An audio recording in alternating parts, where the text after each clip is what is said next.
Assalamualaikum warahmatullahi wabarakatuh. Pada video ini kita akan belajar mengenai Adobe Illustrator 2020 atau Adobe Illustrator 2020. Adobe Illustrator merupakan salah satu aplikasi pengolah grafis vektor. Bagi yang belum tahu apa itu grafis vektor, silahkan simak video saya sebelumnya yang berjudul Perbedaan Grafis Bitmap dan Vektor. Baik, langsung saja kita mulai. Kita buka aplikasinya, kita cari icon Adobe Illustrator. Iconnya seperti ini. Ini saya pin di taskbar saya. Silahkan dicari, biasanya di kelompok A. Ini Adobe Illustrator 2020. Klik.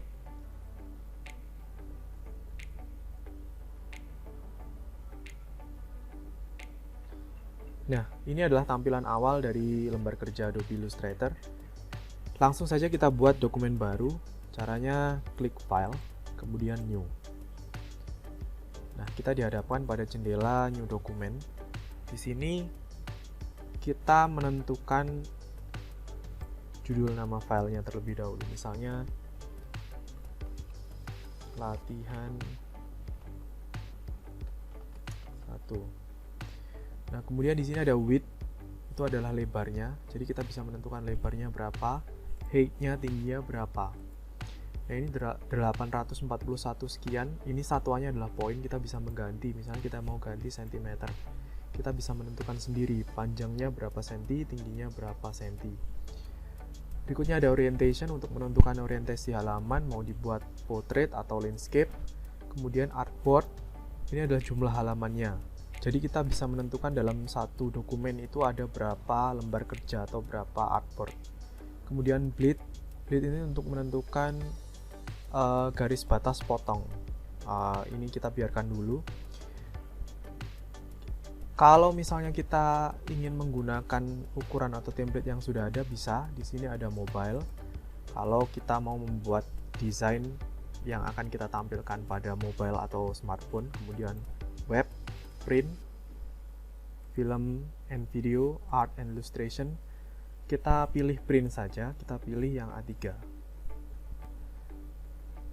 Ya, kita ganti satuannya menjadi cm. Orientationnya biarkan portrait, artboardnya biarkan 1. Jika sudah, klik create.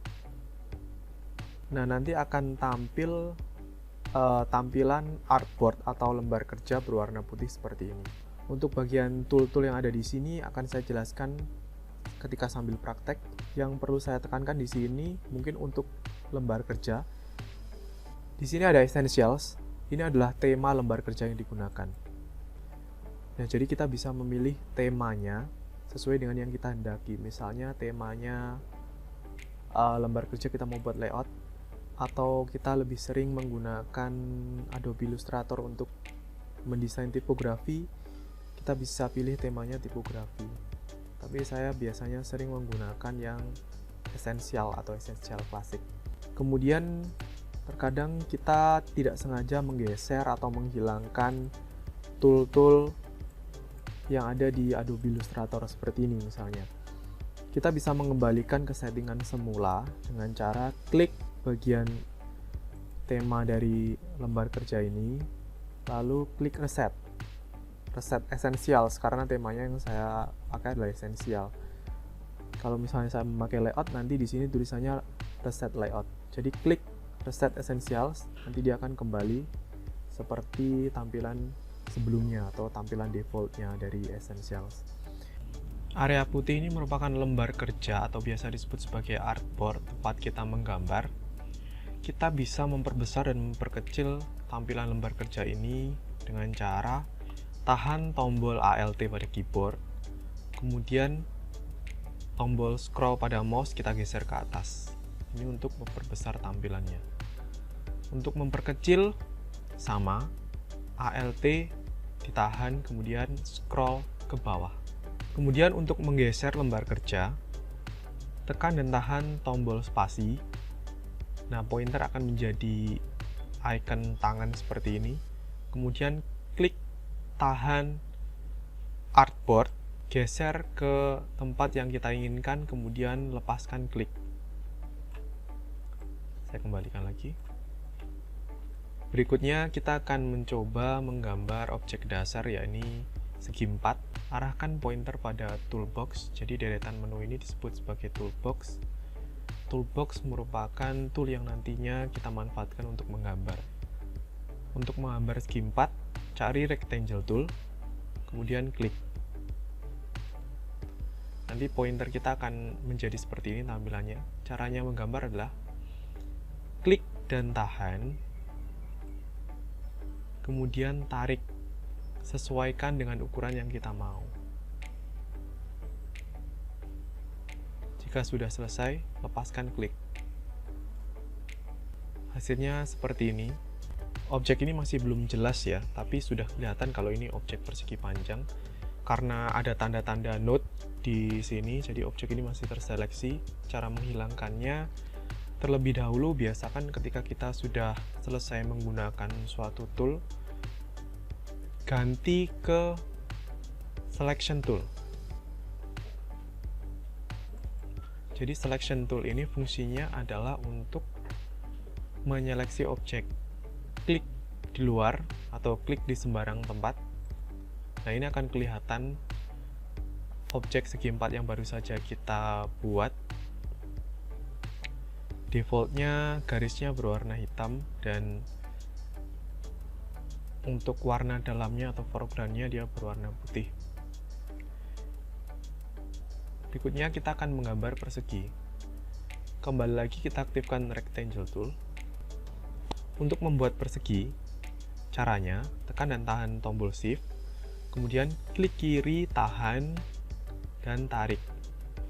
Nah, jadinya seperti ini. Jadi menghasilkan objek segi 4 dengan ukuran sisi yang sama. Kita klik selection tool. Berikutnya kita akan mewarnai kedua objek ini. Saya warnai terlebih dahulu yang persegi panjang. Caranya seleksi dengan cara klik objek persegi panjang. Nah, perhatikan di panel properties ada beberapa pengaturan di sini. Untuk mengganti warna ada di appearance. Fill fungsinya adalah untuk mengganti warna utama atau foreground. Kita klik, kemudian pilih salah satu warna, misalnya orange. Stroke untuk mengganti outline atau garis luar dari objek. Caranya sama, diklik, kemudian pilih salah satu warnanya. Misalnya hijau. Kita coba lihat. Kita klik di luar, kita zoom in. Nah, garisnya karena tipis jadi tidak begitu kelihatan. Baru kalau kita zoom in baru kelihatan. Misalnya, kita ingin mempertebal outline-nya atau mempertebal stroke-nya. Klik kembali objek yang mau kita ubah stroke-nya. Kemudian di samping stroke ini ada outline width, kita bisa mengganti nilainya. Semakin besar nilainya akan semakin tebal garisnya. Di bawah stroke ada opacity. Opacity fungsinya untuk mengatur tingkat transparansi dari suatu objek. Kita lihat di sini value-nya 100%, artinya objek ini solid. Kalau nilainya dirubah ke bawah 100%, dia akan semakin transparan.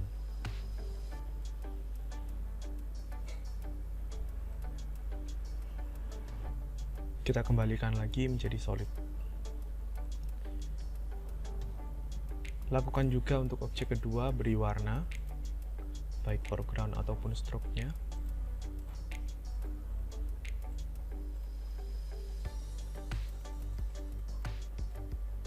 Berikutnya kita akan belajar mengenai transformasi objek. Transformasi objek meliputi penggeseran objek, mengubah ukuran objek, dan rotasi objek. Untuk menggeser objek, seleksi terlebih dahulu objek yang mau digeser, kemudian klik dan tahan objek, lalu pindahkan ke lokasi yang kita inginkan. Jika sudah sesuai, lepaskan. Yang kedua adalah mengubah ukuran dari objek atau mengubah skala. Seleksi objek, perhatikan terdapat titik-titik yang mengelilingi objek. Ada 8 titik. Titik ini disebut sebagai node. Yang pertama, misalkan kita ingin mengubah width atau lebar dari objek, tempatkan pointer pada sisi node kiri atau kanan. Nah, sehingga pointer menjadi panah dua arah seperti ini. Untuk menambah lebarnya, klik dan tahan, tarik keluar.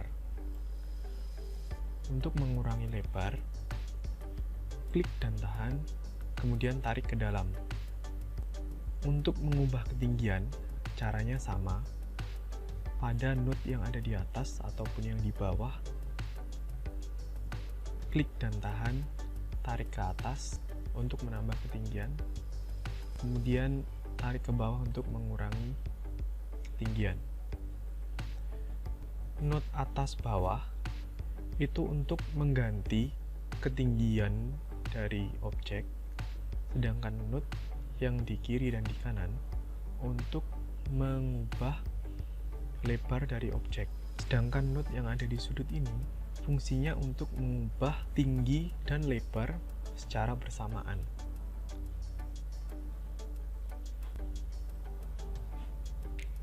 Nah, kita bisa mengubah ukuran dari suatu objek tanpa mengubah rasionya. Maksudnya seperti ini. Misalkan objek ini adalah objek persegi. Jika kita melakukan perubahan ukuran, akan terjadi kemungkinan objek persegi ini tidak lagi menjadi persegi.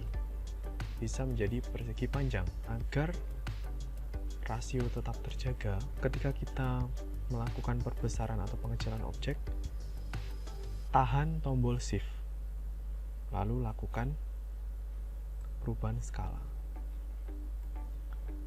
Sehingga meskipun kita perbesar maupun perkecil, objek persegi akan tetap menjadi persegi. Berikutnya adalah rotasi. Untuk rotasi, tempatkan pointer di salah satu node yang berada di sudut. Tempatkan agak menjauhi node. Jadi seperti ini. Tampilan pointer akan menjadi panah dua arah melengkung seperti ini. Klik kiri mouse dan tahan, kemudian putar. Sesuaikan dengan rotasi yang kita mau. Jika sudah selesai, lepaskan klik. Terakhir, kita simpan dokumen ini. Caranya klik file, kemudian save as. Tentukan lokasi penyimpanan. File name sudah terisi karena di awal tadi kita mengetikkan latihan 1 pada kolom nama project. Bisa diganti. Save as type-nya biarkan Adobe Illustrator, kemudian klik save. Kemudian ada jendela Illustrator option. Biarkan saja. Langsung klik OK. File sudah tersimpan. Sekian tutorial kali ini. Selamat belajar. Terima kasih. Assalamualaikum warahmatullahi wabarakatuh.